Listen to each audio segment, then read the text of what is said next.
Very often in our studies of military history, it's very easy to become enamored with the stories of heroism, of glory, of gallant and brave young officers leading their men across open fields to achieve a victory in some impossible odds of a battlefield. Well, it's very easy to be taken away by all those sorts of things, that sometimes we can lose sight of exactly what the aftermath of those brave and gallant actions result in. It's very easy to forget the, again, personal side of the tragedy that is warfare. No matter what the time period, no matter what the story, no matter what the campaign, no matter what it is, warfare is always a tragic story in at least some light. And to bring this idea out further, just to sort of remind us all in a way, I'd like to read from an account here written by a certain Mr. George Robert Gleig, who was a British officer during the War of 1812, and he took part in the campaign of the British Army during the later years of the war to attack Washington, D.C., the Battle of Baltimore, things like that, and then also, of course, the attack on New Orleans in the South, which ended in disaster for the British Army. Actually, this account comes rather explicitly from the New Orleans campaign, a bit before the campaign, actually, while the British Army was landed in the South and were marching towards their objective, and in the night, at one point, came under attack by American forces. They repelled the attack, ultimately, but it was only after suffering some very severe losses on their end. The New Orleans campaign was a disaster in many ways, and the retreat in particular was absolutely disastrous in terms of the environment, the physical conditions that the army faced, let alone the enemy that they were fighting. Yes, indeed. This comes after, again, a raid of American soldiers on the British camp, again, in the night, and after they had just been beaten back. Mr. George Robert Gleig writes as such. The night was far spent, and the sound of firing had begun to wax faint, when, checking the ardor of our brave followers, we collected them once more together and fell back into the village. Here, likewise, considerable numbers from other detachments assembled, and here we learned that the Americans were repulsed on every side. The combat had been long and obstinately contested. It began at 8 o'clock in the evening and continued till 3 in the morning, but the victory was ours.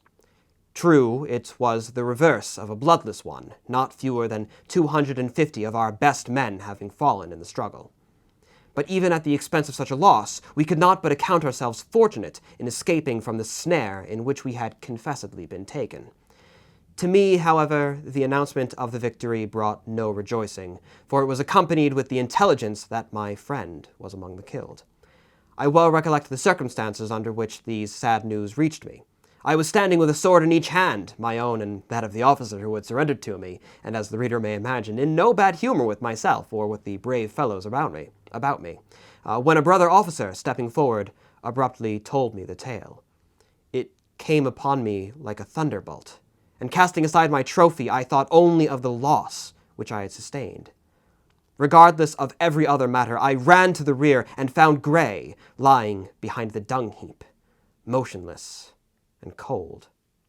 A little pool of blood which had coagulated under his head pointed out the spot where the ball had entered, and the position of his limbs gave proof that he must have died without a struggle. I cannot pretend to describe what were then my sensations, but of whatever nature they might be, little time was given for their indulgence. For the bugle sounded the alarm, I was compelled to leave him as he lay, and to join my corps. Though the alarm proved to be a false one, it had the good effect of bringing all the troops together, by which means a regular line was now, for the first time since the commencement of the action, formed. In this order, having defiled considerably to the left so as to command the highway, we stood in front of our bivouac until dawn began to appear, when, to avoid the fire of the schooner, we once more moved to the river's bank and lay down. Here, during the whole of the succeeding day, the troops were kept shivering in the cold, frosty air, without fires, without provisions, and exhausted with fatigue, nor was it till the return of night that any attempt to extricate them from their comfortless situation could be made. Whilst others were thus reposing, I stole away with 2 or 3 men, for the purpose of performing the last sad act of affection which it was possible for me to perform to my friend Gray. As we had completely changed our ground, it was not possible for me at once to discover the spot where he lay. Indeed, I traversed a large portion of the field before I hit upon it. whilst thus wandering over the arena of last night's contest, the most shocking and most disgusting spectacles everywhere met my eyes. I have frequently beheld a greater number of dead bodies within as narrow a compass, though these, to speak the truth, were numerous enough, but wounds more disfiguring or horrible I certainly never witnessed. A man shot through the head or heart lies as if he were in a deep slumber, insomuch that when you gaze upon him, you experience little else than pity.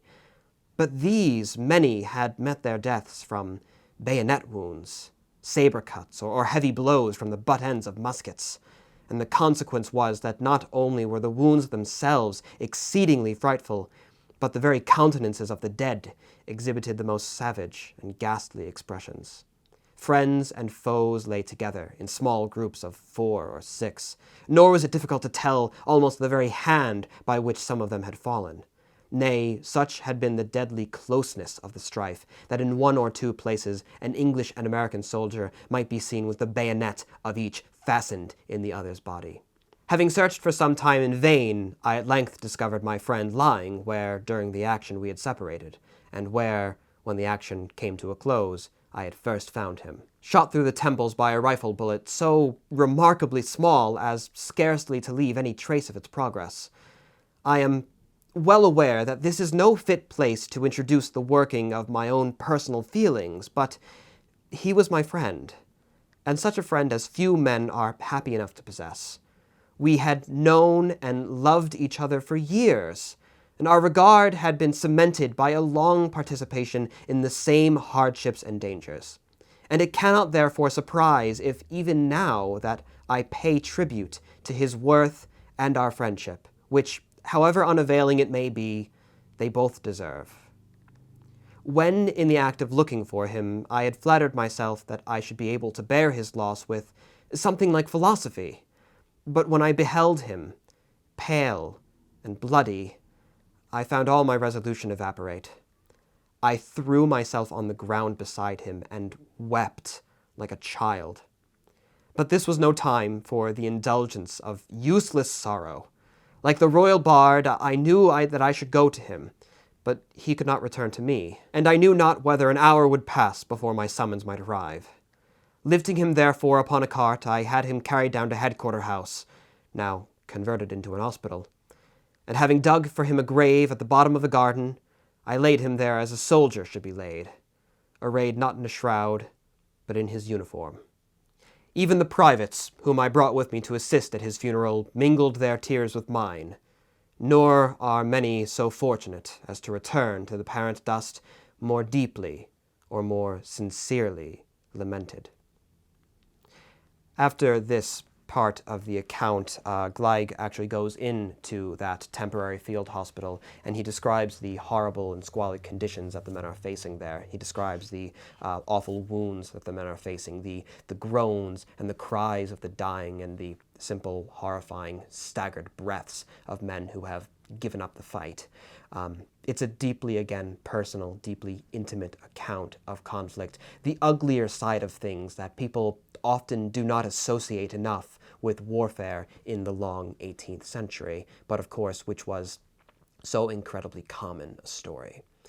There are a few things, a few lines in particular that really do strike me in this account. The first being when Gleig is first informed of the loss of his friend by a brother officer, as he describes. He says that the moment, the euphoria of his victory, you can imagine this young officer standing with 2 swords in his hand, one his own and one that he captured from another officer, with all the men cheering and shouting all around him, engaging in the revelry of having lived, of this triumph, of this success of the evening. And then all of a sudden someone walks up to him and informs him that his fellow was lost, and he drops the swords, and he describes it. It strikes him like thunder. It just hits him like a, as we might describe today, like a train, I'm sure, just slamming into him. The loss, the weight of that sorrow, of that loss, that immediate transformation from the height, the glory, the victory, the triumph, to the most abject, the most destitute of states of humanity, of loss. that immediate transformation, that he immediately abandons his fellows and he just runs behind the lines to find, his friend, not knowing what he can do, but I'm sure, and I've certainly experienced this moment before, and that's why it strikes me so heavily, that idea of the moment, that single phrase, that statement, striking one like thunder. And immediately the mind loses all sense of where one is, of what one is doing, and you just think to yourself that you have to do something, some sort of action, something you have to do to change the situation. It can't be changed. To fix the situation, it can't be fixed. It's done. Nothing that you can do. You're powerless. You're hopeless in that situation. But still, you hope that some sort of action, something that you can do to offset the mind, so to say. He drops his things and he runs behind the lines to find his fellow, even though, of course, it won't help him in the end. He does. He finds his fellow officer and he spend some time there, but of course he's called away by a bugle because it's possible that the enemy will be reforming for an attack or the army must be recalled, all these sorts of military concerns. He has to leave the corpse of his friend, surrounded of course by many, many others. I'm sure men he also knew, but in particular his friend. He sees the body and he's forced to abandon it, to leave it, so he runs back. The other thing that really strikes me about this account is the line that Gleig thought that when he was searching for the body later on, as he's looking from face to face, that he thought to himself that when he was looking, that he might be able to deal with this loss with something like philosophy. And I'm sure as well that many of us have experienced similar thoughts before. We've thought that, we've imagined, we've seen a future in which something terrible happens to us or to a loved one, and we think, right, well, I'm prepared, I'm ready, my mind is set at ease, I can. Of course, it will be tragic, it will be terrible, it will be sad, but I will be able to deal with it with philosophy in a dignified fashion. I will, you can imagine yourself, to put it simply, you can imagine yourself standing at the funeral, maybe giving the speech to the mourners in a dignified and a proud fashion. But then when the moment actually comes, when you actually have to deal with those emotions, when the person is lost, when a terrible thing happens, the earlier logical working through of, I wonder what that would feel like, it's nothing like at all like the actual experience of that emotion, again, slamming into you like so much thunder, like a train. Whatever philosophy you thought you might be able to deal with the situation with is completely foregone. And in this situation, Gleig views the body, and he, a gentleman, an officer, a grown man who has experienced the the Peninsular Wars, a veteran of the Napoleonic conflicts, a veteran of so many campaigns in North America, a veteran of so many horrible, terrible experiences, a man who earlier in his account describes watching limbs poking up out of the ground after a battle from the shallow dug graves being washed up like with so much rainwater. This man who has experienced so many terrors, so many horrors, finally seeing a simple thing, his friend shot through the temple with a rifle bullet, in a way that he describes as if he was barely even touched. It's not a mangled corpse, it's not a hideous sight.